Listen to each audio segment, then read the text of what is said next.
আসসালামু আলাইকুম রহমতুল্লাহি ওয়া বারাকাতুহু নাহমাদুহু ওয়া নুসাল্লি আলা রাসূলিহিল কারীম আম্মা বা'দু ফাআউযু বিল্লাহি মিনাশ শাইতানির রাজীম বিসমিল্লাহির রহমানির রহিম আম হাসিবতা আন্না আসহাবাল কাহফি ওয়ার রাকিম কানু মিন আয়াতিনা আজাবা সাদাকাল্লাহুল আযীম। আশা করছি আপনারা সবাই ভালো আছেন, সুস্থ আছেন, নিরাপদে আছেন। সবাইকে অনুরোধ করে রাখতে চাই, আপনারা যারা যুক্ত হয়েছেন মেহেরবানি করে আজকের এই লাইভ সেশনটি আপনারা আপনাদের ওয়ালে শেয়ার করে দিবেন, যাতে করে যারা পরবর্তীতে দেখতে চায় তারা দেখতে পারবে, বা আপনার অন্যান্য ফ্রেন্ডস অ্যান্ড ফ্যামিলির যারা ফেসবুকে আপনার সাথে যুক্ত আছে তারাও আজকের এই লাইভটি থেকে হোপফুলি উপকৃত হতে পারবে ইনশাআল্লাহ বিইذنিল্লাহ। তাহলে আর কাল বিলম্ব না করে আমরা শুরু করছি। সূরাতুল কাহফে বেসিক্যালি 4টি ঘটনার অবতারণা আল্লাহ তাআলা করেছেন। প্রথমটি হচ্ছে আসহাবুল কাহফের ঘটনা, 2 নম্বরে হচ্ছে দুজন ব্যক্তির ঘটনা, যাদের একজন ছিল মুমিন আর একজন কাফির। যাদের মধ্যে মুমিন ব্যক্তিটি ছিল গরিব আর কাফির ব্যক্তিটি ছিল ধনী, তাদের কথোপকথন এবং তাদের মধ্যে ঘটে যাওয়া কিছু ঘটনা, এটা ছিল 2 নম্বর ঘটনা। 3 নম্বর ঘটনা হচ্ছে মুসা এবং খিজির আলাইহিস সালামের ঘটনা। এবং মুসা এবং খিজির আলাইহিস সালামের ঘটনাটা কিন্তু খুব চমকপ্রদ, খুব ইন্টারেস্টিং, খুব রহস্যময়, যেটা আমরা আগামী পর্বে শুনতে পাবো ইনশাআল্লাহ। এবং সবশেষে জুলকারনাইন এবং ইয়াজুজ মাজুজের ঘটনা। তো এই 4টা ঘটনার অবতারণা করে মূলত আল্লাহ তাআলা সূরাতুল কাহফ সাজিয়েছিলেন। এবং আপনাদের মনে আছে নিশ্চয়ই, গত পর্বে আমরা আসহাবে কাহফের ঘটনা শুনেছি। 7 জন যুবক যারা তাদের ঈমানকে বাঁচানোর জন্য গুহায় আশ্রয় নিয়েছিল এবং ঘুমের রাজ্যে তারা 3 শতাব্দী কাটিয়ে দিয়েছিল। সুবহানাল্লাহ বিহামদি। কিভাবে আল্লাহ তাআলা 3 শতাব্দী পরে তাদেরকে আবার ঘুম থেকে জাগালেন, কিভাবে সেই এলাকাতে আল্লাহ তাআলা তাওহীদের বীজ রোপণ করলেন, এবং দ্য ট্রায়াল অফ ফেইথ, ইমানের যে পরীক্ষা বা ইমানের পরীক্ষায় উত্তীর্ণ হতে হলে কেমন দৃঢ় চিত্ত বা মনোবল থাকতে হয়, সেটা কিন্তু আমরা আসহাবে কাহফের এই 7 যুবকের জীবন চরিত্র থেকে জানতে পেরেছি। আজকে আমরা বেসিক্যালি জানবো যে 2জন ব্যক্তির কথা আল্লাহ তাআলা বলেছেন। এদের একজনকে আল্লাহ 2টি বাগান দিয়েছিলেন। সম্পদশালী হয়ে তার অ্যাটিটিউড কেমন ছিল, এবং এই সম্পদের তারল্য যখন মানুষের কাছে পৌঁছে মানুষের মধ্যে কি ধরনের রিয়াকশন তৈরি হয়, এবং যুগ পরম্পরা এটা কিন্তু আমাদের জন্য শিক্ষা। এবং এখনো আমাদের মধ্যে যারা ধনী, যাদেরকে সম্পত্তি আল্লাহ ধন্য করেছেন, তাদের অ্যাটিটিউড আসলে কেমন হওয়া উচিত, এবং এই প্যারাবল থেকে, এক্সাম্পল থেকে আমরা কি শিক্ষা নিতে পারি, এই ঘটনাগুলো আমরা শুনবো ইনশাআল্লাহ বিইذنিল্লাহ। তাহলে সম্মানিত শুধু আমরা কাল বিলম্ব না করে আজকের রিফ্লেকশন ফ্রম সূরা আল কাহফ শিরোনামের যে সাপ্তাহিক লাইভ সিরিজ, তার 2য় পর্বটি শুরু করতে যাচ্ছি। আপনারা যারা কোরআন ধরে ধরে আমার সাথে আমাকে ফলো করবেন, তারা সূরাতুল কাহফের 27 নম্বর আয়াত আজকে বের করবেন। আমরা শুরু করছি। আউযু বিল্লাহি মিনাশ শাইতানির রাজীম, বিসমিল্লাহির রহমানির রহিম। ওয়াতলু মা উহিয়া ইলাইকা মিন কিতাবি রাব্বিকা লা মুবাদদিলা লিকালিমাতিহি ওয়া লান তাজিদা মিন দুনিহি মুলতাহাদা। আমরা যেহেতু গত পর্বে সূরাতুল কাহফের যে প্রথম ট্রায়ালের ঘটনা, ট্রায়াল অফ ফেইথ, আসহাবে কাহফের ঘটনা শুনেছি, এবং আমরা এটা শুনেছি যে এইগুলো আল্লাহ তাআলা নাজিল করেছেন মুশরিকদের কিছু প্রশ্নের প্রেক্ষাপটে। তারা প্রশ্ন করেছিল যে, হে মুহাম্মদ, তুমি যদি সত্য নবী হও তাহলে আসহাবে কাহফ কারা? যে এই 7 যুবক ঈমান বাঁচানোর জন্য গুহায় আশ্রয় নিয়েছিল, তারা কারা? তাদের ব্যাপারে জানলে আমাদেরকে বলো। তো রাসূলুল্লাহ সাল্লাল্লাহু আলাইহি সাল্লাম সেই ওহীর আলোকে মক্কার কুরাইশদেরকে আসহাবে কাহফের ঘটনা ইন ডিটেইল, পুঙ্খানুপুঙ্খ তিনি বর্ণনা করে শোনালেন। তো সেই ঘটনার পরপরই আল্লাহ তাআলা বিষ্ণু ঈসা ইসলামকে কিছু দিক নির্দেশনা দিচ্ছেন, কিছু গাইডেন্স দিচ্ছেন। সেই দিক নির্দেশনা বা ইনস্ট্রাকশনের প্রথম ইনস্ট্রাকশন হচ্ছে যে, হে নবী, ওয়াতলু মা উহিয়া ইলাইকা মিন কিতাবি রাব্বিক, আপনার রবের কিতাবের মধ্য থেকে যা আপনার প্রতি প্রত্যাদেশ করা হয় তা আপনি তেলাওয়াত করে শুনিয়ে দিন। হে নবী, আপনি তেলাওয়াত করে শোনান আসহাবে কাহফের কি ঘটনা এবং অন্যান্য ঘটনা যেগুলো সামনে আসছে, এগুলো আপনি তাদেরকে শুনিয়ে দিন। লা মুবাদদিলা লিকালিমাতি, আল্লাহর কথার কোনো পরিবর্তন হয় না, অপরিবর্তনীয় কথা। ওয়ালান তাজিদা মিন দুনিহি মুলতাহাদা, এবং আল্লাহ ছাড়া আপনি কোনো আশ্রয়স্থল পাবেন না। এটা ছিল রাসূল সাল্লাল্লাহু আলাইহি ওয়াসাল্লামের প্রতি প্রথম দিক নির্দেশনা। 2 নম্বর দিক নির্দেশনা হচ্ছে ওয়াসবির নাফসাকা মা'আল্লাযীনা ইয়াদউনা রাব্বাহুম বিল গাদাতি ওয়াল আশি, যে হে নবী, আপনি আপনার নিজেকে ব্যস্ত রাখুন বা ধৈর্যের সাথে নিজেকে আবদ্ধ রাখুন। কাদের সাথে? মা আল্লাযীনা ইয়াদউনা রাব্বাহুম বিল গাদাতি ওয়াল আশি, সকাল সন্ধ্যা যারা তাদের রবকে ডাকে তাদের সাথে আপনি থাকুন ধৈর্যশীল হয়ে। অর্থাৎ রাসূলুল্লাহ সাল্লাল্লাহু আলাইহি সাল্লাম আমরা এই সূরার শুরুতে শুনেছি যে লাআল্লাকা বাকিউন নাফসাকা, হে নবী মক্কার কুরাইশরা ঈমান আনছে না, এই চিন্তা আপনি তো পাগল পাড়া হয়ে নিজের প্রাণ নাশ করে ফেলবেন। আপনি এত পাগল পাড়া হওয়ার দরকার নেই। মক্কার ধনী সম্ভ্রান্তশালী ওদের পিছনে এত ঘোরার দরকার নেই। আপনার কাজ হচ্ছে এই ধরনের আয়াতগুলো আবৃত্তি করে দেওয়া, তাদের সামনে তেলাওয়াত করে দেওয়া, পৌঁছে দেওয়া। হেদায়েতের মালিক হচ্ছেন আল্লাহ। আর আপনি নিজেকে ওই সমস্ত গরিব সাহাবীদের সাথে আবদ্ধ রাখুন যারা সকাল সন্ধ্যা আল্লাহকে ডাকে। ইউরিদুনা ওয়াজহা, এবং তারা আল্লাহর সন্তুষ্টি কামনা করে। আল্লাহ তাআলার সন্তুষ্টি তাদের উদ্দেশ্য। ওয়ালা তা'দু আইনাকা আনহুম, আর আপনার চক্ষুকে আপনি তাদের থেকে ফেরাবেন না। মানে আপনি সবসময় ধৈর্যশীল হয়ে আল্লাহ তাআলার অনুগত যে বান্দা তাদের সাথেই থাকুন। যারা আল্লাহকে মানে না তাদের সাথে আপনি থাকবেন না। তুরিদু জিনাতাল হায়াতিদ দুনিয়া, যারা দুনিয়ার যে সৌন্দর্য, এই সৌন্দর্যের প্রতি আকৃষ্ট হয়ে আপনি ওয়ালা তা'দু আইনাকা আনহুম, তাদের থেকে আপনি চোখ ফিরিয়ে নেবেন না। তুরিদু জিনাতাল হায়াতিদ দুনিয়া, দুনিয়ার সৌন্দর্যের দিকে আকৃষ্ট হয়ে আপনি তাদের থেকে মুখ ফিরিয়ে নেবেন না, বরং এই গরিব সাহাবী যারা আল্লাহওয়ালা তাদের সাথে আপনি নিজেকে নিবদ্ধ রাখুন।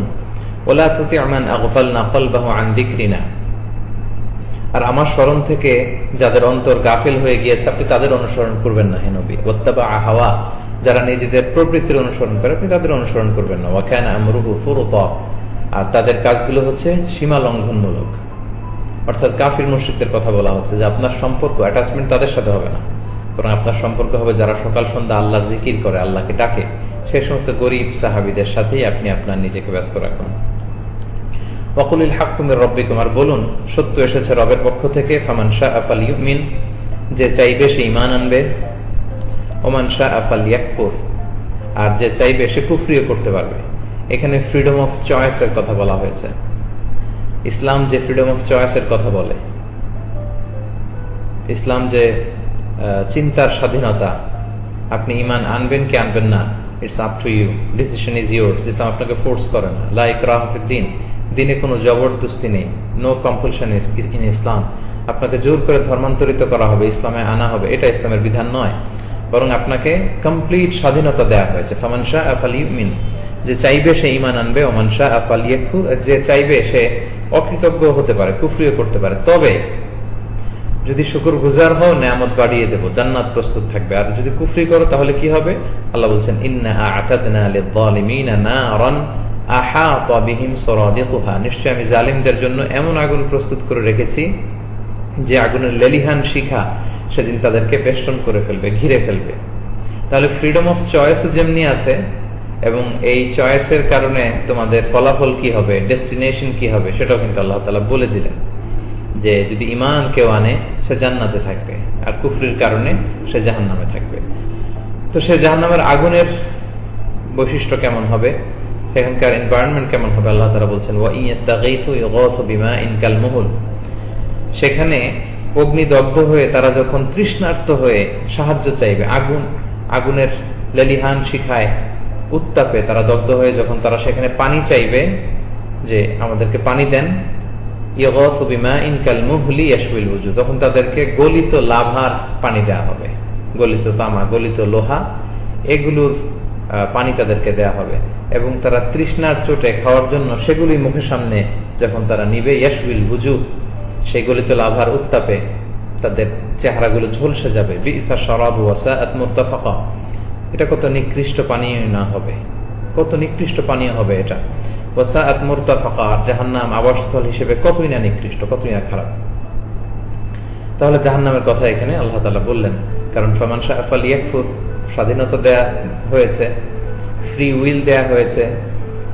তোমরা হচ্ছে ফ্রি, মানে হিউম্যান বিং, স্বাধীনতা আছে, কেউ জোর করবে না। আমি রাস্তা দেখিয়ে দিব, this is the right way and this is the wrong way, but the decision is yours, সিদ্ধান্ত তোমার, কোনো জোরাজোরি নেই। তবে তোমাদের আলটিমেট রেজাল্ট কি হবে সেটাও আমি বলে দিচ্ছি। যদি কুফরি করো তাহলে অগ্নিদগ্ধ হতে হবে জাহান্নামের আগুনে, আর ঈমান আনলে কি হবে সেটাও আল্লাহ তাআলা এখন বলছেন। আমরা জানি যে কোরআনের একটা বর্ণনা শৈলী হচ্ছে কাফেরদের কথা যদি আল্লাহ বলেন, পরে মুমিনদের কথা আল্লাহ বলেন। আল্লাহ যদি সূর্যের কথা বলেন, তারপরে আল্লাহ চন্দ্রের কথা বলেন। আল্লাহ যদি জাহান্নামের শাস্তির কথা বলেন, তারপর পরে আল্লাহ জান্নাতে নাজ নেয়ামতের কথা বলেন। তো এখানে যেহেতু খুব সংক্ষেপে আল্লাহ জাহান্নামের কথা বললেন, এরপর আল্লাহ জান্নাতের কথা বলছেন যে যেহেতু ঈমান আনলে তারা জান্নাতে থাকবে। আল্লাহ বলছেন ইন্নাল্লাযীনা আমানু ওয়া আমিলুস সালিহাতি ইন্না লা নুযীউ আজরা মান আহসানা আমালা। আর নিশ্চয়ই যারা ঈমান আনবে আর সৎ কর্ম সম্পাদন করবে তাদের প্রতিদানকে আমি নষ্ট করব না। লা নুযীউ আজরা মান আহসানা আমালা, যারা দুনিয়াতে ভালো কাজ করেছে, শ্রেষ্ঠ কাজ করেছে, সুন্দর কাজ করেছে, তাদের যে রিওয়ার্ড এটা আমি আল্লাহ তাআলা নষ্ট করব না। তাদেরকে রিওয়ার্ড দেয়া হবে। আর সেই রিওয়ার্ডটা কি? উলাইকা লাহুম জান্নাতু আদন, তাদের জন্য থাকবে চিরস্থায়ী জান্নাত, এভারলাস্টিং জান্নাত, যে জান্নাতে মানুষ ঢুকবে কিন্তু কখনো বের হবে না। সেই জান্নাত তাদেরকে দেয়া হবে তাজরি মিন তাহতিহিমুল আনহার, আবাসস্থল হিসেবে সেটা দেয়া হবে, এবং সেই জান্নাতের নিচ দিয়ে প্রবাহিত হবে স্রোতস্বিনী ঝর্ণাধারা। কোরআনের বিভিন্ন জায়গায় আল্লাহ তাআলা জান্নাতের কথা যখনই বলেছেন সেখানে বলা হয়েছে যে তার নিচ দিয়ে প্রবাহিত হবে স্রোতস্বিনী ঝর্ণাধারা। তো জান্নাত এত সুন্দর যে মা লা আইনুন রাআত, কোন চোখ সেটা দেখেনি, ওয়ালা উযুনুন সামিআত, কোন কান জান্নাতের কোন শব্দ শুনেনি, ওয়ালা খাতারা আলা কলবি বাশার, মানুষ তার অন্তর দিয়ে কল্পনাও করতে পারে না যে জান্নাতের নাজ নেয়ামত কতটা চমকপ্রদ হবে, কতটা সারপ্রাইজিং হবে, কতটা অসাধারণ মার্ভেলাস হবে, কল্পনাও করতে পারে না। তারপরে মানুষকে বোঝানোর জন্য আমরা যদি কোনো গার্ডেনে যাই, আমরা যদি কোনো পার্কে যাই, আবার পার্কের পাশে যদি ছোট্ট লেক থাকে, সেখানে সময় কাটাতে হাঁটতে কিন্তু আমাদের অনেক ভালো লাগে। তো সেটা দিয়ে আল্লাহ তাআলা কিছুটা আমাদের পৃথিবীর মতো করে বোঝানোর চেষ্টা করেছেন যে জান্নাত যখন তিনি বলেছেন যে এমন উদ্যান থাকবে, এমন বাগান, তার পাশ দিয়ে কিন্তু ঝর্ণা থাকবে। এবার জান্নাতীদের আউটফিট কি হবে সেটা আল্লাহ বলছেন যে তাদের পোশাক হবে ইউহাল্লাউনা ফিহা মিন আসাবিরা মিন যাহাব, তাদের কিছু কস্টিউমের কথা বলা হচ্ছে যে জান্নাতীদেরকে ব্রেসলেট পরানো হবে, স্বর্ণের ব্রেসলেট মেড অফ গোল্ড। ওয়ালবাসুনা সিয়াবান খুদরা, এবং জান্নাতীদের পোশাক হবে সবুজ। সুবহানাল্লাহ বিহামদিহি। খুদরান মানে হচ্ছে গ্রিন কালার। তো সবুজ রঙের তাদের আউটফিট হবে, এবং এটা তৈরি কি দিয়ে? মিন সুন্দুস ওয়া ইস্তাবরাক, সিল্ক, মেড অফ সিল্ক। ইস্তাবরাক হচ্ছে মোটা সিল্ক, আর সুন্দুস মানে পাতলা মিহি সিল্ক। মিহি রেশমের কাপড় আর ঠিক মোটা রেশমের কাপড় দিয়ে তাদেরকে আউটফিট দেয়া হবে। মুত্তাকিইনা ফিহা আলাল আরাইক, আর তারা সেখানে সিংহাসনে আরোহণ করে সেখানে বসে থাকবে তারা। সুবহানাল্লাহ। হেলান দিয়ে, মুত্তাকিইন মানে হচ্ছে হেলান দিয়ে তারা বসে থাকবে। আলাল আরাইক তার মানে সোফা সেটে বা সিংহাসনে, খুব আলিশান একটা পজিশনে তারা সেখানে বসে থাকবে। নি'মা সাওয়াব, কতই না চমৎকার প্রতিদান তাদেরকে দেয়া হবে। ওয়া হাসুনাত মুরতাফাকা, এবং কতই না চমৎকার আবাসস্থল হবে এই জান্নাত। দেখেন কোরআনের বর্ণনা শৈলী কতটা চমৎকার।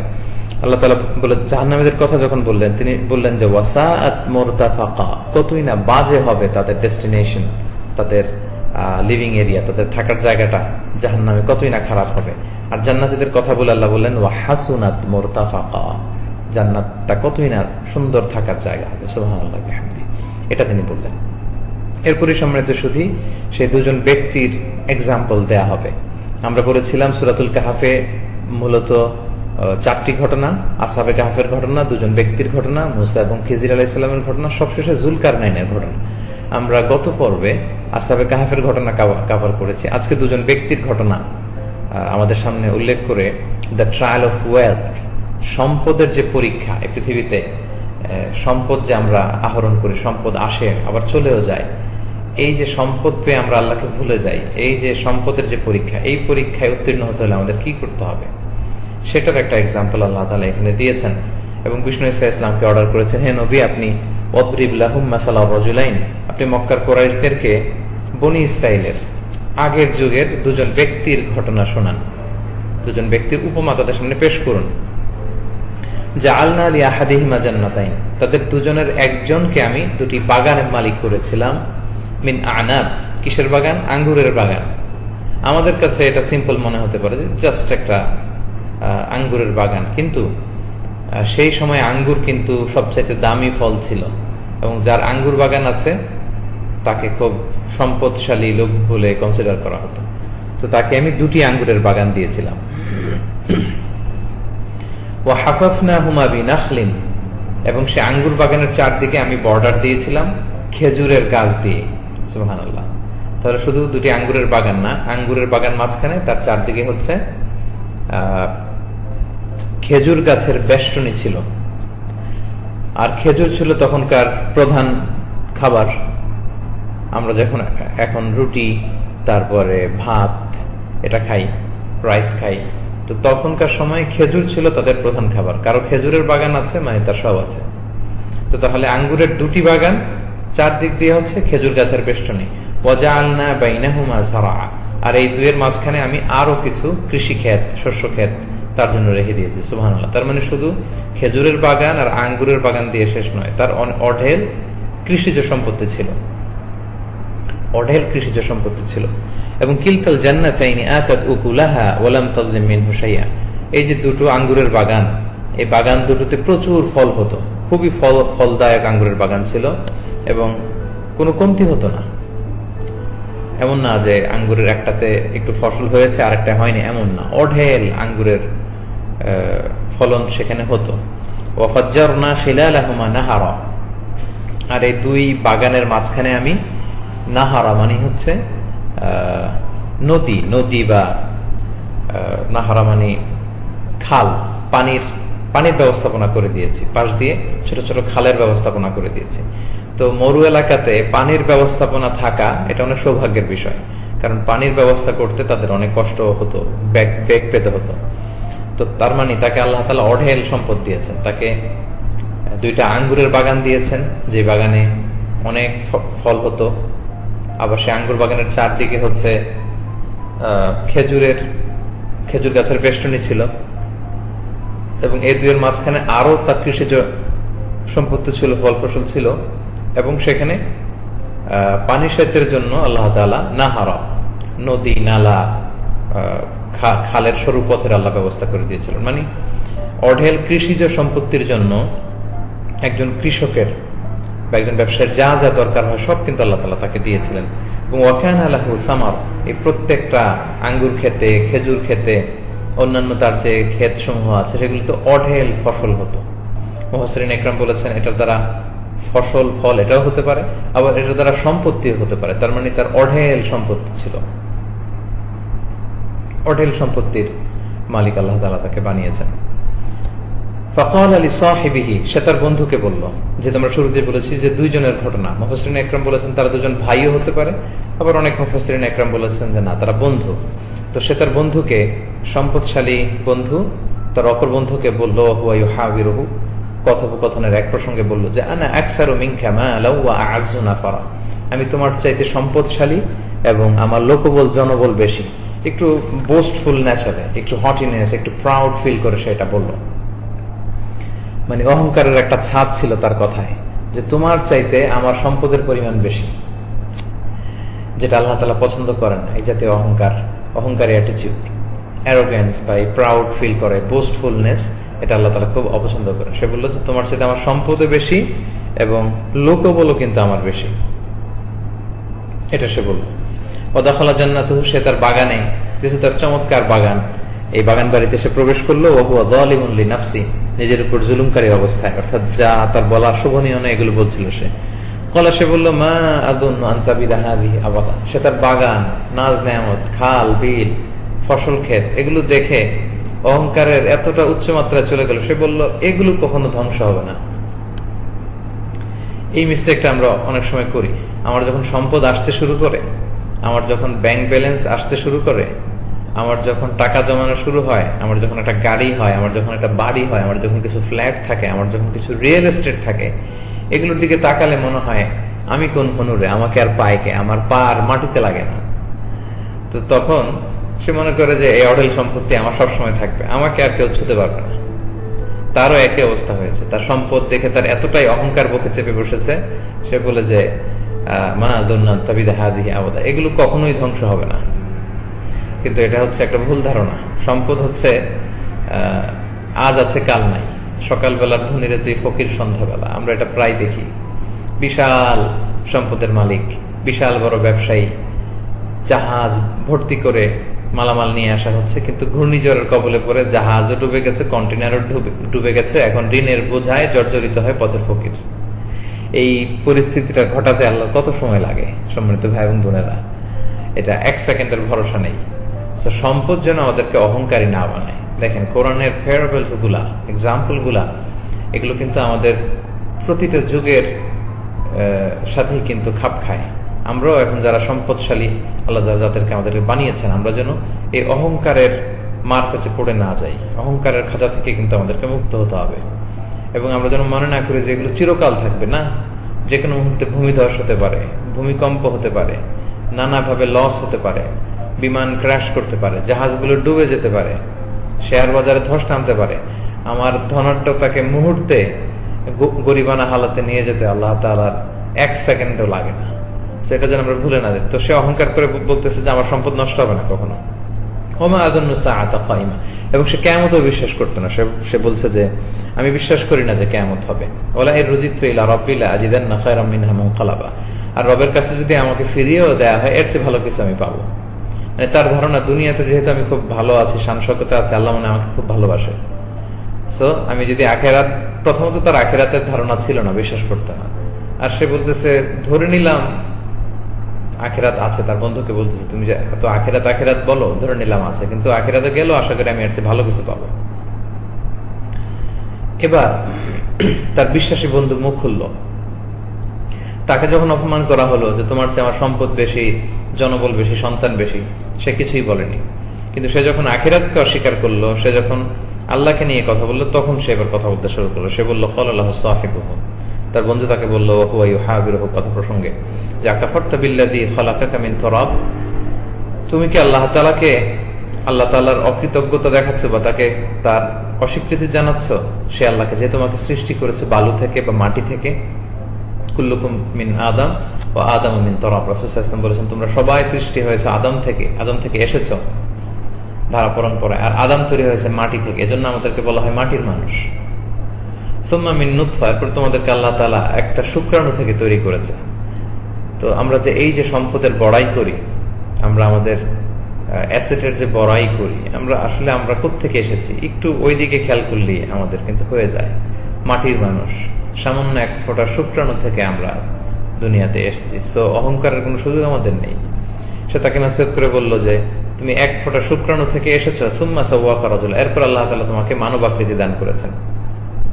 সে আল্লাহকে তুমি অস্বীকৃতি জানাচ্ছ, তার অস্বীকৃতি করছো, অস্বীকার করছো তাকে। ওয়ালাকিন্নাহু আল্লাহু রাব্বি, কিন্তু সে আল্লাহই হচ্ছেন আমার রব। ওয়ালা উশরিকু বিরাব্বি আহাদা, আমি আমার রবের সাথে কাউকে শরীক করি না। তাহলে সে ছিল বিশ্বাসী। এবং সে আরো নসিহত করে বলল ওয়ালাউলা ইয দাখালতা জান্নাতাকা কুলতা মাশা আল্লাহ, তুমি যখন তোমার বাগানে প্রবেশ করলে তুমি বুক ফুলিয়ে অহংকার না করে মাশাআল্লাহ কেন বললে না? সম্মানিত শুধু আমরা কোনো ভালো কিছু দেখলে মাশাআল্লাহ বলবো। যে কারোর মধ্যে ভালো কিছু দেখলে আমরা মাশাআল্লাহ বলবো। মাশাআল্লাহ না বললে কিন্তু বদ নজর লাগার সম্ভাবনা আছে, ক্ষতি হওয়ার সম্ভাবনা আছে। ইভেন বাবা মাও যদি ছেলে মেয়েকে দেখে উচ্ছ্বসিত হয়, সেটাও ক্ষতি হতে পারে। আমরা বাবা মারাও আমাদের ছেলে মেয়েদের কোনো অ্যাচিভমেন্টে বা তাদের ভালো কিছু দেখলে আমরা যেন মাশাআল্লাহ বলি। এক সাহাবী দেখতে অনেক সুন্দর ছিলেন, তো তার এই সৌন্দর্যতে অন্য সাহাবারা একটু জেলাসি হয়ে এমন কিছু মন্তব্য করেছিল বা প্রশংসা করেছিল, সাথে সাথে তার গায়ের মধ্যে, চামড়ার মধ্যে এমন ঠোসা এবং এমন কিছু দেখা দিল, সে অসুস্থ হয়ে পড়লো। রাসূল সাল্লাল্লাহু আলাইহি ওয়াসাল্লামের কাছে যাওয়ার পরে রাসূল সাল্লাল্লাহু আলাইহি ওয়াসাল্লাম বললো যে তোমাকে দেখে এই জাতীয় প্রশংসা, এই জাতীয় কথা কেউ কি কিছু বলেছে? বললেন হ্যাঁ বলেছে। তাকে ডেকে আনা হলো। তখন রাসূল সাল্লাল্লাহু আলাইহি ওয়াসাল্লাম তাকে বললেন যে তুমি মাশাআল্লাহ কেন বললা না, বারাকাল্লাহু ফিকুম কেন বললা না? সো আমরা যেন এই অভ্যাসটা গড়ি। কারো সম্পদ দেখলে, কারো বাগানে ফল ফসল দেখলে, কারো সুসন্তান দেখলে বা সুন্দর আকৃতির ছেলে মেয়ে দেখলে, যে কোনো ভালো কিছু দেখলে আমরা বলবো মাশাআল্লাহ তাবারাকাল্লাহ বা মাশাআল্লাহ বারাকাল্লাহু ফিকুম, এটা যেন আমরা বলি। তাহলে নজর লাগার কোনো সম্ভাবনা নেই। তো এই নসিহতটা তাকে দিয়ে বলা হলো যে তুমি যখন তোমার খামারে প্রবেশ করলে ফসল খেতে তুমি মাশাআল্লাহ কেন বললে না, অহংকার কেন করলে? লা কুওয়াতা ইল্লা বিল্লাহ, এবং এটা কেন বললে না যে আল্লাহ ছাড়া কারোর কোনো শক্তি নেই? ইন তারানি আনা আকাল্লা মিনকা মালা ওয়া ওয়ালাদা, তুমি মনে করো যে আমি তোমার চেয়ে সম্পদে কম, সন্তান সন্ততিতে কম, আমার লোকবল নাই, জনবল নাই, কিন্তু এটা জেনে রাখো ফাআসা রাব্বি আইয়ুতিয়ানি খায়রাম মিন জান্নাতিক, এমন হতে পারে যে আল্লাহ তাআলা চাইলে তোমার বাগানের চাইতো শ্রেষ্ঠ কোনো বাগান তিনি আমাকে দিতে পারেন। এবং তোমার এই অহংকারের কারণে, অধ্যত্বপূর্ণ আচরণের কারণে ওয়ায়ুরসিলা আলাইহা হুসবানাম মিনাস সামা, হতে পারে আকাশ থেকে এমন কোন বিপদ, এমন কোন আগুন, এমন কোন কিছু তোমার বাগানে আল্লাহ তাআলা কিন্তু পাঠাতে পারেন। ফাতুসবিহা সাঈদান সালাহা, তখন তৃণলতাহীন একটা মরুভূমির মতো পরিণত হবে তোমার বাগান। সো অহংকারের কোনো সুযোগ নেই। তুমি যে অহংকার দেখালে আল্লাহ চাইলে কিন্তু মুহূর্তে ধ্বংস করে দিতে পারে। আও ইউসবিহা মাউহা গাওরা ফালান তাস্তাতিআ লাহু তালাবা, অথবা তোমার যে এত সুন্দর পানির ব্যবস্থাপনা আল্লাহ করেছেন, মুহূর্তেই এই পানির লেভেল, তো ওয়াটার লেভেল নিচে চলে যেতে পারে, সমতল থেকে ভূগর্ভে চলে যেতে পারে, তখন তুমি পানি পাবে কোত্থেকে? সো অহংকারের কোনো সুযোগ নেই। এবং সে যা আশঙ্কা করেছিল তাই হলো। আল্লাহ তাআলা সেই কাফির সম্পদশালী খামারের মালিকের প্রতি অসন্তুষ্ট হলেন এবং তাকে পরীক্ষা করলেন। বা ওহাইতা বিসামারি, তার সব সম্পদগুলো, তার ফল ফসলগুলোতে আল্লাহ তাআলা আযাব পাঠালেন। ফাআসবাহা ইউকাল্লিবু কাফাইহি, এই আযাব এসে সব ধ্বংস করে দিল। পানি চলে গেল নিচে, আঙ্গুর ক্ষেত ধ্বংস হয়ে গেল, তার অন্যান্য ফসল সব ধ্বংস হয়ে গেল, তার খেজুরের বাগান ধ্বংস হয়ে গেল। এগুলো দেখে এবার সম্পদশালী সে বন্ধু ফাআসবাহা ইউকাল্লিবু কাফাইহি, হাত কচলাতে লাগলো আলা মা আনফাকা ফিহা, এখানে যে সে শ্রম দিয়েছে, ইনভেস্ট করেছে, খরচ করেছে, এই কারণে হায় রে এত টাকা ইনভেস্ট করলাম, এখন তো আমার সব শেষ। ওহিয়া খাওয়িয়াতুন আলা উরুশিহা, এবং সে এসে দেখলো যে তার খেজুর গাছ ভেঙে, আঙ্গুরের মাচাগুলো ভেঙে সব উলটপালট হয়ে পড়ে আছে। খাওয়িয়াতুন আলা উরুশিহা কোরআনের একটা স্পেশাল এক্সপ্রেশন, বিভিন্ন সূরাতে আল্লাহ এটা বলেছেন। এটা হচ্ছে আপসাইড ডাউন, অর্থাৎ উপরকে, ছাদকে আল্লাহ নিচে নিয়ে যাবে, নিচকে আল্লাহ উপরে নিয়ে যাবে, মানে একেবারে ওলটপালট করে দিয়েছেন আল্লাহ তাআলা আযাব দিয়ে, ফসলগুলো ধ্বংস করে দিয়েছেন। এবার সে বলতে আরম্ভ করলো ইয়াকুলু ইয়া লাইতানি লাম উশরিক বিরাব্বি আহাদা, হায় রে আমি যদি আল্লাহর সাথে শরীক না করতাম, আমি যদি শুকরগুজার বান্দা হতাম, তাহলে তো বিপদে পড়তে হতো না। এখন সে বুঝতে আরম্ভ করলো আযাব আসার পরে। আল্লাহ তাআলার ফয়সালা হচ্ছে আযাব আসার পরে কেউ যদি সংশোধন হতে চায়, তখন আল্লাহ তার তওবা কবুল করেন না। তার ক্ষেত্রে এটাই ঘটলো। ওয়ালাম তাকুল্লাহু ফিআতুন ইয়ানসুরুনাহু মিন দুনিল্লাহ, আল্লাহ ছাড়া তাকে সাহায্য করার আর কেউ তখন রইল না। ওমা কানা মুনতাসিরা, সে সাহায্য প্রাপ্ত হলো না।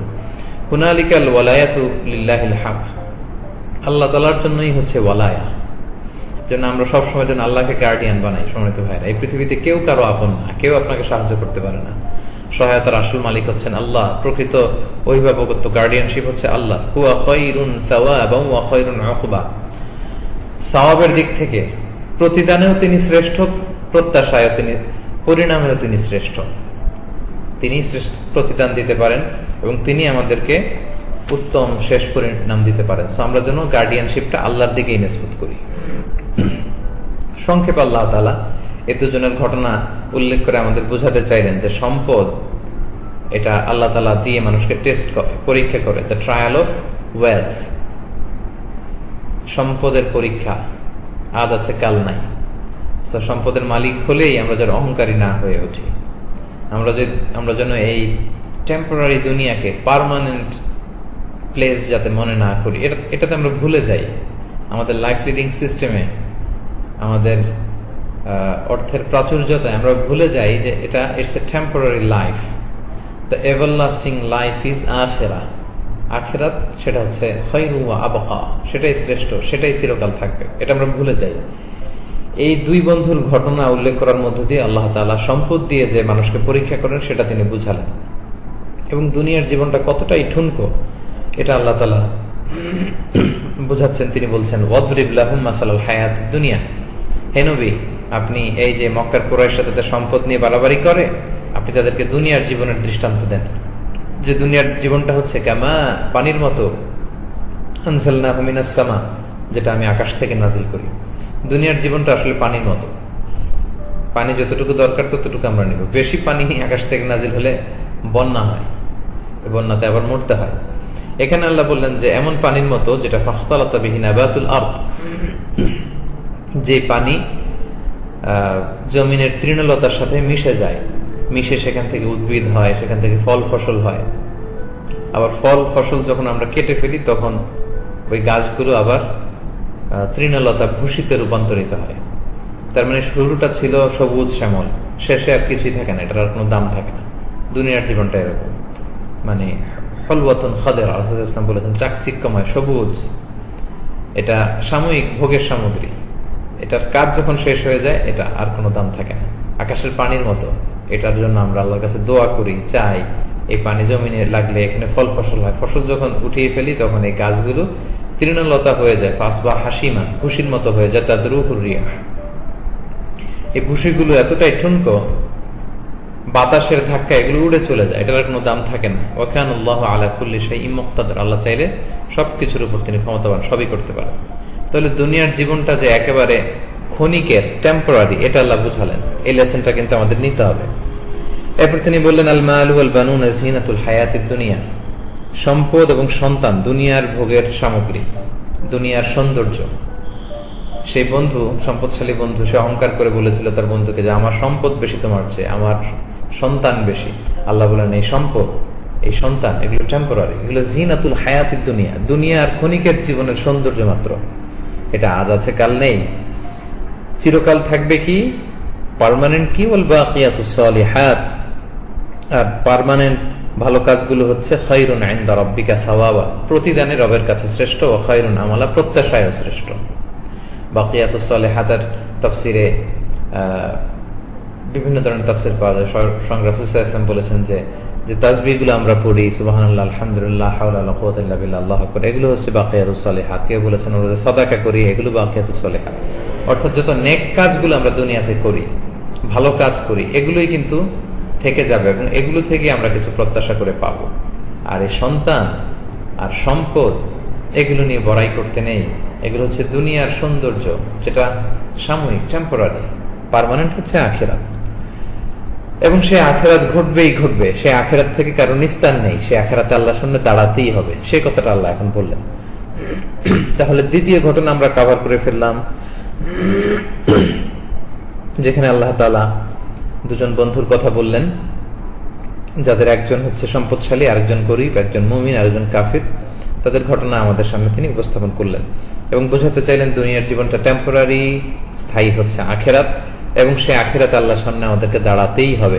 এবার সে আখিরাতের দিকে আল্লাহ তাআলা আলোচনা সুইচ করে তিনি বলতে শুরু করলেন, ইয়াউমা নুসাইয়িরুল জিবাল, সেদিন আমি পাহাড়কে চালনা করব, ওয়াতারাল আরদা বারিজা, আর আপনি জমিনকে দেখবেন একেবারে সুস্পষ্ট। কোরআনের বিভিন্ন আয়াতে বলা হয়েছে যে লা তারা ফিহা ইওয়াজা ওয়ালা আমতা ক্বাআন সাফসাফা, কিয়ামতের দিন জমিনটা হবে লেভেল প্লেন ফিল্ড, গাছপালা পাহাড় কিছু থাকবে না। বারিজা ওয়া হাশারনাহুম ফালাম নুগাদির মিনহুম আহাদা, এবং সবাইকে সেখানে আমি হাসর করব। মৃত্যুর পরে আদম আলাইহিস সালাম থেকে শুরু করে কিয়ামতের আগ পর্যন্ত যারা ইন্তেকাল করেছে, কবর থেকে উঠানোর পরে আল্লাহ তাআলা হাসর করবেন। এ ভেরি বিগ অ্যাসেম্বলি, এটাকে হাসর বলা হয়।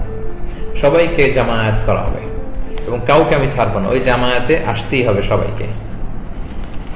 এই যে প্রথম বন্ধু বলেছিল যে আমি মনে করি না যে কিয়ামত হবে, আল্লাহ উত্তর দিচ্ছেন যে সে কিয়ামত হবে তুমি মনে করো না, সে কিয়ামতের দিন আমি সবাইকে হাসর করবো, ফালাম নুগাদির মিনহুম আহাদা, কেউ বাদ যাবে না, প্রতিটি মানুষ সেদিন দাঁড়াবে। ওয়া উরিদু আলা রাব্বিকা সাফা, আল্লাহর সামনে কাতারবদ্ধ হয়ে দাঁড়াবে। লাকাদ জিতুমুনা কামা খালাকনাকুম আউওয়ালা মাররা, আল্লাহ সেদিন বলবে এই তো আমার সামনে এসে দাঁড়ালে, তুমি না বলেছিলে যে কিয়ামত বলে কিছু নাই, আখিরাত টাখিরাত বলতে কিছু নাই, এই তো আজ আমার সামনে এসে তো দাঁড়ালে যেমনি তোমাকে প্রথম আমি সৃষ্টি করেছিলাম। বাল জাআনতুম আল্লান নাজআলা লাকুম মাওঈদা, কিন্তু তোমরা মনে করতে যে আমার সামনে উপস্থিত করার কোন নির্ধারিত সময় আমি ফিক্স করব না। এটা ভুল ধারণা। আখিরাত বলে একটা ব্যাপার আছে, পৃথিবীতে অনেক আনসেটেলড বিষয় আছে, ইয়েট টু বি সেটেলড, যেগুলো সেটেল করতে হবে আল্লাহ তাআলা সেগুলো সেটেল করবেন। সেই বিচারের দিন বলে একটা কথা আছে, আল্লাহর সুপ্রিম কোর্টের কাঠগড়ায় সবাইকে দাঁড়াতে হবে। ওয়া উদিআল কিতাবু ফাতারাল মুজরিমিনা মুশফিকিনা মিম্মা ফি, সেদিন সবাইকে কিতাব দেয়া হবে। কোরআনে যত জায়গায় এইরকম কিতাবের কথা বলা হয়েছে এই আখিরাতের ব্যাপারে, কথা বলতে যে কিয়ামতের ব্যাপারে কথা বলতে যে যখন কিতাব বলা হয়েছে বুঝে নেবেন এটা আমলনামা। এটা কি? এটা হচ্ছে আমলনামা। তো আল্লাহ বললেন সেদিন আমলনামা স্থাপন করা হবে বা দেয়া হবে। ফাতারাল মুজরিমিনা মুশফিকিন, হে নবী আপনি পাপীদেরকে দেখবেন যে তারা মুশফিকিন, ভয়ে থরথর করে কাঁপবে, মিম্মা ফিহি, তাদের আমলনামায় যা আছে এগুলো দেখে। আমলনামায় সেদিন দেখে তারা কাঁপতে থাকবে, তটস্থ থাকবে, ট্রেমব্লিং। ওয়াকুলুন, এবং তারা বলতে আরম্ভ করবে, ইয়া ওয়াইলাতানা, হায় আফসোস। এই হায় আফসোসটা যদি দুনিয়াতে তারা বুঝতো কতই না ভালো হতো। সেদিন তারা বলবে হায় আফসোস, মা লি হাযাল কিতাব, এটা কেমন আমলনামা, এটা কেমন ধরনের আমলনামা। লা ইগাদিরু সগীরাতান ওয়ালা কাবীরাতান ইল্লা আহসাহা, ছোট বড় সব এখানে উল্লেখ করা হয়েছে। সুবহানাল্লাহ বিহামদিহি, সব সব। ওয়াজাদু মা আমিলু হাদিরা, যা তারা করেছিল সবই উপস্থিত দেখতে পাবে আমলনামায়। ওয়ালা ইয়াযলিমু রাব্বুকা আহাদা, আর আপনার রব কারো প্রতি জুলুম করবে না। আমলনামাটা, সেদিনকার আমলনামাটা এতটা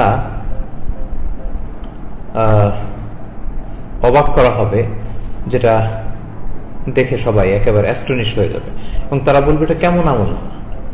ছোট বড় কোনো কিছুই এখানে আল্লাহ তাআলা অবশিষ্ট রাখেনি, সবকিছু। সেই কত সালে আমি কি অন্যায় করেছিলাম, রাতের বেলা কি করেছিলাম, দিনের বেলা কি করেছিলাম, আমার কৈশোরে কি করেছিলাম, আমার যৌবনে কি করেছিলাম, আমার মধ্য বয়সে কি করেছিলাম। এই ব্যাপারটা বোঝা আমাদের কাছে সহজ। আগে মানুষের কাছে মনে হতো কিভাবে আমলনামা এত কিছু থাকবে, ছোট বড় সব নাকি থাকে।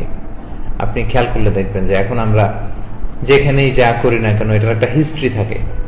আপনি যখন যে ব্রাউজার গুলো ইউজ করেন, ব্রাউজার হিস্ট্রি থাকে, গত 1 বছর আপনি কি করেছেন সব আছে।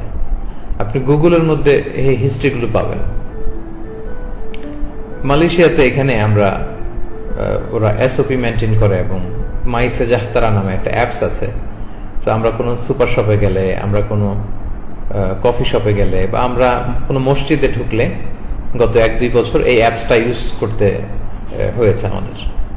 তো সেখানে আমরা কোথায় কোথায় গিয়েছি, আমরা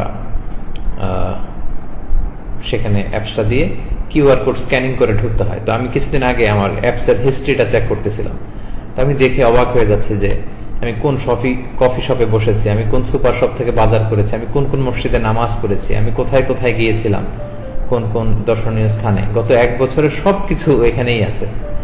দেখে আমি অনেকটা স্মৃতিকাতর হয়ে পড়লাম যে সুবহানাল্লাহ, অমুক দিন আমি ওই মসজিদে গিয়েছিলাম, অমুক দিন আমি ওই সুপার শপে গিয়েছিলাম, অমুক দিন আমি ওই রেস্টুরেন্টে গিয়েছিলাম।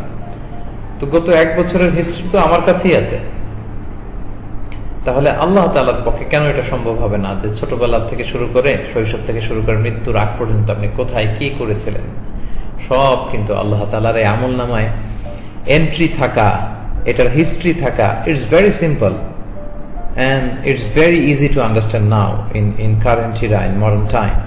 মডার্ন টেকনোলজিতে তো আমরা এগুলো দেখতেই পাচ্ছি যে আমাদের সব হিস্ট্রি জমা থাকে। আপনি ইউটিউবে কি কি দেখেছেন, আপনার ওয়াচ হিস্ট্রি বা যে সমস্ত হিস্ট্রি থাকে আপনি নিজেই দেখতে পারবেন। হিস্ট্রিতে গেলে আপনি দেখবেন যে আপনি কোন কোন বক্তব্য, কোন কোন ভিডিওগুলোতে ক্লিক করেছিলেন। সো সেদিনকার আমলনামা এতটাই সূক্ষ্ম হবে যে কাফেররা দেখে অবাক হয়ে বলবে, এই আমলনামার হলো কি, মা লি হাযাল কিতাব, এই আমলনামার কি হলো যে লা ইগাদিরু সগীরাতান ওয়ালা কাবীরাতান ইল্লা আহসাহা, ছোট বড় সবকিছু এখানে আছে। সেদিন সে আমলনামায় কোনো কিছুই বাদ যাবে না। সম্মানিত ভাই এবং বোনেরা, সো আমরা প্রতিটা স্টেপ ফেলার আগে, প্রতিটা অন্যায় করার আগে আমরা যেন মাথায় এটা রাখি যে এটা কিন্তু এন্ট্রি হচ্ছে, এটার হিস্ট্রি কিন্তু আমার আমলনামায় আছে এবং সেদিন আমরা দেখতে পাবো। তো সেদিন আফসোস করে কোনো লাভ হবে না। আমাদের রিয়েলাইজেশন, উপলব্ধি যেন এখন থেকে শুরু হয়। এবার আল্লাহ আদম এবং আলাইহিস সালাম এবং ফেরেশতাদের মধ্যকার ঘটনা তিনি উল্লেখ করেছেন। 2 দিকে 2 ঘটনা। আদম আলাইহিস সালাম ফেরেশতাদের ঘটনার আগে আসহাবে কাহাফ এবং 2 বন্ধুর ঘটনা, এবং তারপরে হচ্ছে মুসা খিজির আলাইহিস সালাম এবং যুলকারনাইনের ঘটনা। মাঝখানে আদম আলাইহিস সালাম এবং ফেরেশতাদের ঘটনা এখানে বলা হবে। আল্লাহ বলছেন, ওয়া ইয কুলনা লিল মালাইকাতি ইসজুদু লি আদম, আমি যখন ফেরেশতাদের বললাম যে তোমরা সিজদা দাও আদমকে, ফাসাজাদু ইল্লা ইবলিস, সব ফেরেশতারা সিজদা দিল ইবলিস ছাড়া। তো আমরা জানি যে আল্লাহ ছাড়া কাউকে সিজদা দেওয়া যায় না, সেটা হচ্ছে সাজদাতুল উবুদিয়া। আর এখানে যে সাজদা, এটা হচ্ছে সম্মানসূচক সাজদা। তো বর্তমানে সম্মানসূচক সাজদাও কাউকে দেওয়া যাবে না। তো সেখানে আল্লাহ তাআলা সেজদা দিয়ে আদম আলাইহিস সালাম যে শ্রেষ্ঠ, এটার শ্রেষ্ঠত্বের তিনি প্রমাণ করলেন। তো আল্লাহর আদেশে সব ফেরেশতারাই আদম আলাইহিস সালামকে সেজদা দিলেন, ইবলিস দেয়নি। সে কি ছিল? কানা মিনাল জিন, সে ছিল জিনদের অন্তর্ভুক্ত। ফাফাসাকা আন আমরি রাব্বি, সে তার রবের আদেশের অবাধ্য হলো। তো আমরা বুঝতে পারলাম যে ইবলিস কিন্তু ফেরেশতা ছিল না। অনেকে বলে যে সে ফেরেশতাদের সর্দার ছিল, তো সে কিন্তু ফেরেশতা ছিল না, এটা খেয়াল রাখতে হবে। হ্যাঁ, সে ফেরেশতাদের মধ্যে অনেক উঁচু স্তরে চলে গিয়েছিল, কিন্তু সে নিজে ফেরেশতা ছিল না, সে ছিল জিন। তো আল্লাহ বললেন যে সে জিনদের অন্তর্ভুক্ত, সে আল্লাহর আদেশকে অমান্য করে কিন্তু অভিশপ্ত হলো, বিতাড়িত হলো। এবং এই অভিশপ্ত বিতাড়িত শয়তানের টেম্পটেশন, ধোঁকায় পড়ে আমরা কিন্তু পাপ করে ফেলি। আল্লাহ আমাদেরকে রিমাইন্ডার দিয়ে বলছেন, আফাতাত্তাখিযুনাহু ওয়া যুররিয়াতাহু আউলিয়া মিন দুনি, এই শয়তানকে এবং শয়তানের বংশধরদেরকে তোমরা কি অভিভাবক বানাও আমাকে বাদ দিয়ে? আমি আল্লাহর দিক নির্দেশনা অমান্য করে তোমরা শয়তানের প্ররোচনায় লিপ্ত হয়ে পাপে নিমজ্জিত হয়ে যাচ্ছ, এটা কিভাবে সম্ভব? তোমরা তো শয়তানের গোলাম নও, তোমরা তো আমার গোলাম। ওয়াহুম লাকুম আদু, আর সে তো তোমাদের শত্রু। তোমাদের আদি পিতা আদমকে সে ধোঁকা দিয়েছে, তোমাদেরকেও ধোঁকা দিয়ে জাহান্নামী বানাতে চায়। আর আমাকে বাদ দিয়ে তোমরা শয়তানকে বানাও তোমাদের অভিভাবক, গার্ডিয়ান। বিইসা লিয-যালিমিনা বাদালা, জালেমরা কতই না নিকৃষ্ট বদল করেছে, অল্টারনেটিভ করলে তো ভালো অল্টারনেটিভ নিতে হবে। সেখানে আমাকে অভিভাবক না বানিয়ে তোমরা শয়তানকে অভিভাবক বানাও। মা আশহাদতুহুম খালকাস সামাওয়াতি ওয়াল আরদ, কিভাবে শয়তানরা তোমাদের রব হয়, অভিভাবক হয়? আকাশ জমিন সৃষ্টির সময় তো আমি তাদেরকে সাক্ষী রাখিনি। ওয়ালা খালকা আনফুসিহিম, তাদেরকে সৃষ্টির সময় তো তাদেরকে সাক্ষী রাখিনি। এমন তো না যে আমি আল্লাহ যখন আকাশ এবং জমিন বানাই তখন এই জিন শয়তানদেরকে আমার সাথে রাখি, আমার অংশীদার বানিয়েছি, ফলে তাদেরকেও একটু ইবাদত করতে হবে, এমন তো নয়। বরং কোনো কিছু তৈরিতে আমি তাদেরকে আমার সাথে রাখিনি, তারা তো আমার সৃষ্টি, আমি হচ্ছি স্রষ্টা। তারা কি করে তোমাদের অভিভাবক হয়? ওমা কুনতু মুত্তাখিযাল মুদিল্লিনা আদুদা, আর পথভ্রষ্টকারীদেরকে আমি আমার সহকারী বানাই না, সহকারী হিসেবে গ্রহণ করি না। ওয়া ইয়াউমা ইয়াকুলু নাদু শুরাকাই আল্লাযীনা যাআমতুম, সেদিন কিয়ামতের দিন আল্লাহ তাআলা বলবেন যে তোমরা যাদেরকে আমার শরীক বানাতে ডাকো, তো তাদেরকে দেখি তাদের আছে কত পাওয়ার। ফাদাউহুম, মুশরিকরা তাদের ডাকবে, শয়তানদেরকে ডাকবে, জিনদের ডাকবে, মূর্তিগুলোকে ডাকবে। ফালাম ইস্তাজিবু লাহুম, তারা তাদের ডাকে সাড়া দিবে না। ওয়া জাআলনা বাইনাহুম মাওবিকা, কারণ তাদের মাঝে আমি একটা ধ্বংসের জায়গা রেখে দিয়েছি। ওয়া রাআল মুজরিমুনা আন-নার, সেদিন পাপীরা জাহান্নাম দেখতে পাবে। ফাযান্নু আন্নাহুম মুওয়াকিউহা, আর কিয়ামতের বিভীষিকাময় পরিস্থিতি দেখে, তাদের আমলনামা দেখে ওরা নিশ্চিত হয়ে যাবে যে আজকে আমাদের খবর আছে, এই জাহান্নামে আজকে আমাদেরকে ঢুকতে হবে। ওয়ালাম ইয়াজিদু আনহা মাসরিফা, আর এই জাহান্নাম থেকে বাঁচার কোনো সুযোগ তাদের নেই। আল্লাহ বললেন যে এত দিকে আমি কেন আমার কথাগুলো নিয়ে আমি উপস্থাপনা করি। শুরুতে আসহাবে কাহাফ, তারপর রাসূল সাল্লাল্লাহু আলাইহি ওয়াসাল্লামকে দিক নির্দেশনা, তারপরে দুজন বন্ধুর ঘটনা, তারপরে আখিরাতের ঘটনা। এভাবে এত কথা আমি কেন বলি? আপনি কোরআন শুনলে এই কোরআনের বর্ণনা ভঙ্গি, বাচন ভঙ্গি পৃথিবীর কোন গ্রন্থের সাথে মিলে না। এই কোরআন কখন আপনাকে অর্ডার করবে, কখন আপনাকে নিষেধ করবে, কখন আপনাকে উজ্জীবিত করবে, কখন আপনাকে প্রিভিয়াস হিস্ট্রি শোনাবে, কখন আপনাকে কিছু প্যারাবল দিবে, কখনো আখিরাতের ঘটনা শোনাবে। এই যে মানে ডিফারেন্ট টাইপস অফ নারেশনস, এগুলো কেন কোরআনে এইভাবে নানাভাবে নানা ঘটনার অবতারণা কেন? আল্লাহ তাআলা সেটা বলছেন যে ওয়ালাকাদ সাররাফনা ফি হাযাল কুরআনি লিন-নাস মিন কুল্লি মাসাল, এরকম বিভিন্ন এক্সাম্পল আমি মানুষের সামনে উপস্থাপন কেন করি? আল্লাহ বললেন ওয়াদরিবু লাহুম মাসালাল হায়াতিদ দুনিয়া, যে কিছুক্ষণ আগে আমরা দেখে আসলাম যে দুনিয়ার জীবনের দৃষ্টান্ত, এত এক্সাম্পল, এগুলো ঘুরিয়ে ফিরিয়ে আমি মানুষের কাছে বর্ণনা করি, যাতে করে মানুষ সহজে বুঝতে পারে, যাতে মানুষ হেদায়েতের পথে আসতে পারে। কিন্তু ওয়াকানাল ইনসানু আকসারা শাইইন জাদালা, কিন্তু মানুষ মানতে চায় না। তারা আর্গুমেন্টেটিভ অ্যাটিটিউডের, তারা শুধু তর্ক করতে চায়। সত্য এটা বোঝার পরেও তারা গ্রহণ করতে চায় না। মক্কার মুশরিকদের স্বভাবের কথা আল্লাহ এখানে বললেন। আবার আল্লাহ বললেন যে কেন তারা ঈমান আনে না। ওমা মানাআন নাসা আইয়ুমিনু ইয জাআহুমুল হুদা ওয়া ইস্তাগফিরু রাব্বাহুম, সত্য আসার পরে, হেদায়েত আসার পরে মানুষ ঈমান কেন আনে না, কেন আল্লাহর কাছে ক্ষমা চায় না? ইল্লা আন তা'তিয়াহুম সুন্নাতুল আউয়ালিন, একটাই কারণ যে পূর্ববর্তীদের যে স্বভাব, তাদের মধ্যে এই স্বভাব যে দেখি তো আযাব আসে কিনা। রাসূল সাল্লাল্লাহু আলাইহি ওয়াসাল্লামকে এটা তারা বলতো যে তুমি নবী হলে আযাব আনো দেখি, এটা করো দেখি, ওইটা করো দেখি। আগের নবীদের সাথেও তাদের উম্মতরা এটাই বলতো। আও ইয়াতিয়াহুমুল আযাবু কুবুলা, অথবা সরাসরি তারা আযাব দেখার জন্য এগুলো বলতো, সরাসরি আযাব দেখার জন্য। এবং ওয়াস্তাগফিরু রাব্বাহুম ইল্লা আন তা'তিয়াহুম সুন্নাতুল আউয়ালিন, এবং পূর্ববর্তীদেরও এটাই সুন্নাত ছিল। তাদের বাপ দাদা, পূর্বপুরুষ এবং অন্যান্য নবীদের সাথে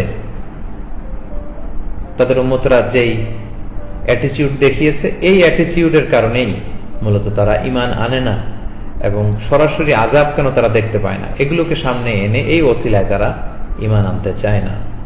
আল্লাহ তাআলা বলছেন, ওমা নুরসিলুল মুরসালিনা ইল্লা মুবাশশিরিনা ওয়া মুনজিরিন, আমি যত রাসূলদেরকে বাণীবাহক করে পৃথিবীতে পাঠিয়েছি তাদের কাজ ছিল বেসিক্যালি দুটি, মুবাশশিরিন ওয়া মুনজিরিন, তারা জান্নাতের সুসংবাদ দিতেন এবং তারা জাহান্নাম থেকে মানুষকে ওয়ার্নিং করতেন। ওয়া ইউজাদিলুল্লাযীনা কাফারু বিল বাতিল, আর যারা কাফির তারা ওয়া ইউজাদিলুল্লাযীনা কাফারু বিল বাতিল লিইউদহিদু বিহিল হক,